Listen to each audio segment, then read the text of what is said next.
What is up, legends? Martin Legend back with another card trick, and let me not forget about Theodore, the magic mascot. He's here to just make sure I'm not doing anything funny because I don't have a spectator today, but he's pretty good. He's probably better than me, and you guys like him more than you like me, so yeah, it's one of those things. Anyway guys, if you're brand new to my channel or returning and you have not yet subscribed, please subscribe to my channel. It really does help my channel a lot, and you guys get to learn some awesome magic and get to see a toy dinosaur. And if you wouldn't mind dropping a like on this video and comment section if you have any questions or comments for me, I'm happy to get back to you guys. But apart from that, let's get straight into today's performance.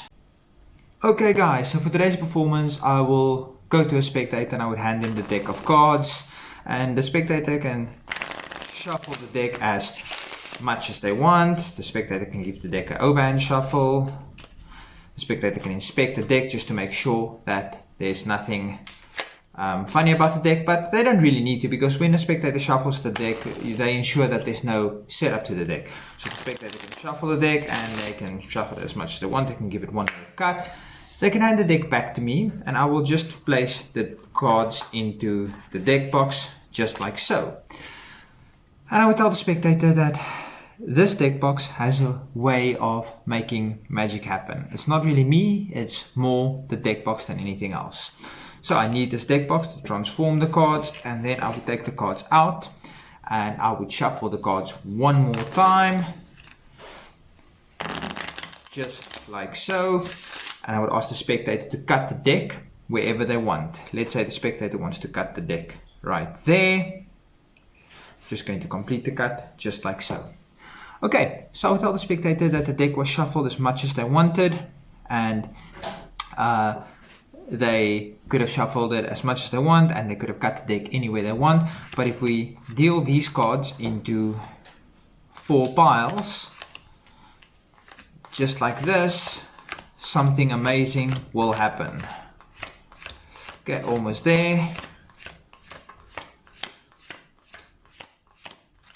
Okay, we dealt these cards into 4 piles and something amazing happened. Like I said, the deck box made some magic happen. We found 1, 2, 3, 4 jokers. Anyway guys, if you want to learn how to do this card trick, stick around for the tutorial. Okay guys, so for this card trick, obviously you don't need 4 jokers. You can do it with 4 aces, you can do it with 5, 6, 7, 8 of diamonds. You can do it with anything you want, but I just chose 4 jokers because this time deck does have 4 jokers, and the jokers just so happens to be Jack Nicholson, kind of awesome. Then the next one is Groucho Marx. That is awesome for a joker. Then the next one is Bob Hope. And then the last one is Woody Allen. That's the 4 jokers of this deck.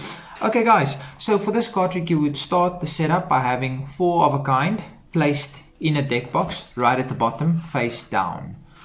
A lot of times magicians have deck boxes with them, so it shouldn't be anything funny for the spectator. And you can go to a spectator, you can hand them the deck of cards, and the spectator can shuffle the deck really as much as they want. This doesn't really matter because your setup is already inside of the deck box. They can give the deck some cuts, they can give the deck an overhand shuffle, just really as much as they want. By the way, in the link of this video, always in the links in the description, there's 4 links how to shuffle cards like a magician. You might need that for this trick. How to do magician's choice, how to force a card on a spectator, and how to control a spectator's card. You might need to be able to shuffle cards like a magician for this trick. So again, the spectator can shuffle the deck as much as they want. The spectator can hand the deck back to you and you place it inside the deck box on top of the cards that you've already placed in the deck box. Spectator might not think anything of it because you're just placing the cards back in the deck box. Then you make up some story about the deck box having some magical powers, and maybe have a toy dinosaur hit his tail on the deck box to make it extra special, whatever you want to do. Then you tell the spectator that you're going to take the cards out of the deck box. Make sure you don't flash the bottom cards. So take it out of the deck box and give it one more shuffle, making sure you maintain the 4 jokers or whatever you chose at the bottom, because they are currently at the bottom. So you just shuffle off a couple and then start shuffling. Then you ask the spectator to cut the deck anywhere they want and place it on the side. And then you complete the cut by capping it sideways. Now you just tell the spectator, you recap everything you've did. So the spectator kind of loses focus of how exactly the deck was cut, that this is still the bottom of the deck. So you just recap everything you did, that the spectator had a free choice to cut the deck anywhere they want, and they could shuffle the deck really as many times as they want. Then you take the top portion of the deck, because this was in fact the bottom, so the jokers would still be at the bottom. Then you just deal the cards out into 4 piles.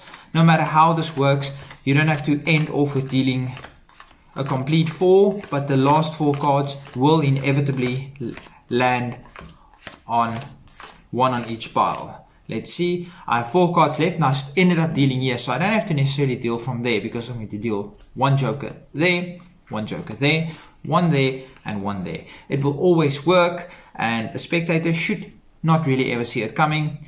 And then you can just tell the spectator that you're going to show them that the deck did in fact, and Theodore's Tale did in fact make some magic happen, and you can just reveal